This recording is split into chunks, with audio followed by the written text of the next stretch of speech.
मकसद से मीटिंग रखी गई थी और क्या दिशा निर्देश दिए गए? आज बुरहानपुर में अपराध समीक्षा है। वार्षिक अपराध समीक्षा का डेट तय था आज का। तो जो भी एक साल में जो अपराध हुए हैं या उसकी तुलनात्मक जानकारी पिछले 3 साल की है, वो सभी की समीक्षा करने के लिए मैं आया हूँ। और ये रूटीन में होता है ये चीज़ें, और हर साल ज़िले का नंबर आता है, तो उस हिसाब से मैं आया था यहाँ पे। अभी मीटिंग चल रही है। मीटिंग का लंच के पहले का दौर ख़त्म हुआ है, लंच के बाद भी इसमें मीटिंग चलेगी। उसमें बेसिकली पुराने जो अपराध हैं कब से पेंडिंग है, क्यों पेंडिंग है, कारण क्या है पेंडेंसी का, वो सारी चीज़ें मैं एक एक करके मैं देखता हूँ। और जहाँ थाना प्रभारी भी हैं, एसडीओपी भी हैं, एसपी साहब भी हमारे साथ हैं, तो वो सारी जानकारी मैं कलेक्ट करता हूँ। और किसी में निर्देश देना होता है तो निर्देश करते हैं, और टाइम लिमिट भी तय करते हैं कि किस अपराध को कितने दिनों में आप इसको निकाल करोगे। अगर किसी की गलती है तो फिर उस हिसाब से उनको उस तरह से समझाइश दी जाती है। इसके बाद एसडीओपी के कार्यों की भी समीक्षा करेंगे। तो एसडीओपी हैं यहाँ पे या सीएसपी हैं, वो क्या काम कर रहे हैं, वो लंच के बाद का होगा। तो हमारा दौरा बेसिकली अपराध समीक्षा के दृष्टिकोण से हुआ है। अब चूँकि ज़िले में आते हैं तो कहीं ना कहीं किसी थाने में या किसी ऑफिस में जाके वहाँ का भी मैं एक विजिट करता हूँ, तो वो कल के सर, साल 2026 में इंदौर संभाग का क्राइम रेट कम करने का क्या टारगेट है और बुरहानपुर जिले का कंट्रीब्यूशन क्या देखते हैं सर? बुरहानपुर के जो टोटल क्राइम है वो बुरहानपुर पूरे जोन के जो 8 ज़िले हैं, उन ज़िलों में बुरहानपुर 7वें नंबर पे लगभग रहता है। लगभग 7% से 8% क्राइम पूरे जोन का जो है वो बुरहानपुर का रहता है। जहाँ तक क्राइम कम करने की बात है तो हमारे जो फोकस एरिया हैं, वो फोकस एरिया है कि प्रॉपर्टी ऑफेंस नहीं होने चाहिए। उसके लिए पेट्रोलिंग होना बहुत ज़रूरी है। रात शाम के समय जो पैदल गश्त होना चाहिए, ताकि पुलिस की विजिबिलिटी बनी रहे सभी जगह। शाम के समय भीड़ भाड़ होती है, मार्केट में काफ़ी भीड़ भाड़ रहती है, तो पुलिस वहाँ विजिबल रहेगी तो बहुत सारी चीज़ें ठीक भी हो जाती है, यातायात का प्रबंधन भी ठीक रहता है। सीसीटीवी कैमरा जो है, जो मार्केट प्लेसेस हैं, जो भीड़ भाड़ वाले एरिया हैं, वहाँ पे सीसीटीवी कैमरा लगवाया जाए, जो ख़राब है उसको चालू किया जाए।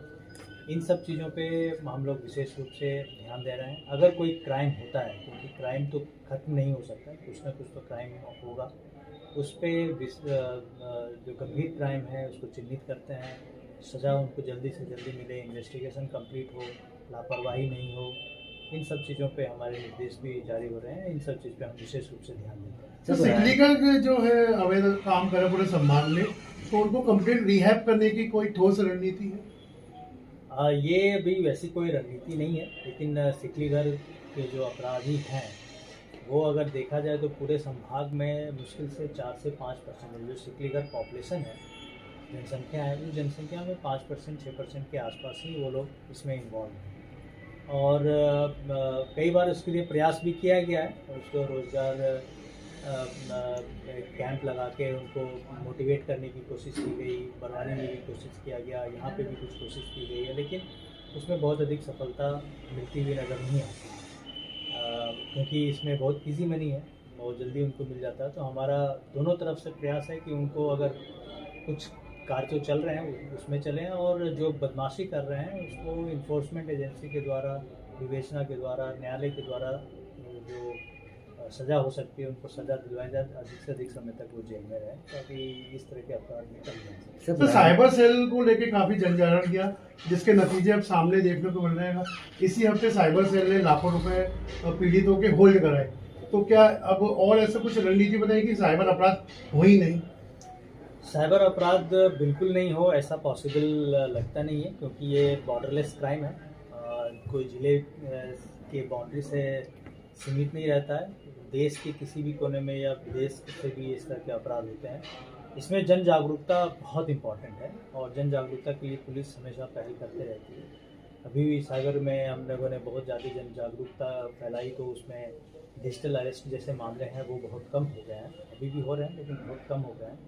और जो इसकी भी जागरूकता फैलाई कि अगर किसी का राशि फ्रॉड के माध्यम से, ऑनलाइन ट्रांजैक्शन के माध्यम से उनका फ्रॉड हो गया है, तो इमीडिएटली वो पुलिस थाने में पहुँचे। हमारे यहाँ पुलिस थानों में ऐसे 2-3 कांस्टेबल, हेड कांस्टेबल लेवल के जो कर्मचारी हैं उनको हमने ट्रेनिंग दिया है, जो इनको बहुत अच्छी तरह से समझते हैं।